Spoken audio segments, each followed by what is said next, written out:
On March 8, 2021, Capital One sent a final notice terminating over 300 bank accounts holding millions of dollars.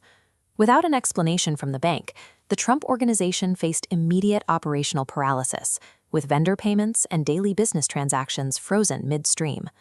This sudden financial exile targeted the business empire of Donald Trump.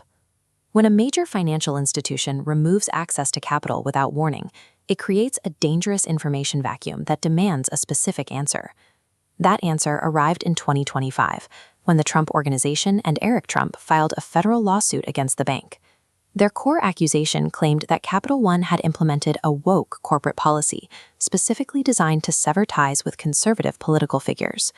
The lawsuit characterized these closures as a direct retaliation for the events at the U.S. Capitol on January 6th. By utilizing the term debanking, the legal team framed the event as a deliberate ideological attack on political speech. Capital One's 2025 motion to dismiss the case offered a drastically different narrative. The bank stated the accounts were closed only after a months-long internal review by its anti-money laundering team. Modern banking relies on a rigid framework of anti-money laundering, or AML, compliance. These are mandatory systems designed to monitor transaction flows for specific patterns associated with financial crimes.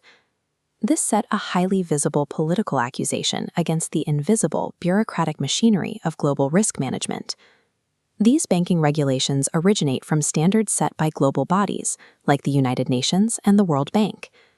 These standards rely on a single regulatory concept, the politically exposed person, or PEP. Official definitions categorize a PEP as anyone entrusted with prominent public functions, inherently elevating their risk profile for illicit funds.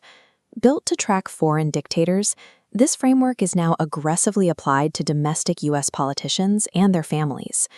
Global banking rules treat a former president as a high-risk data point, placing them under the same level of scrutiny as any other figure with significant political influence. Flagging an individual as a PEP triggers algorithms track money across interconnected accounts, looking for cascading red warning signs of suspicious transactions. Capital One argued patterns within Trump Organization accounts matched federal scrutiny guidelines. However, a flagged account isn't evidence of a crime. It merely alerts the bank to a regulatory threshold. At that point, the bank performs a risk tolerance calculation.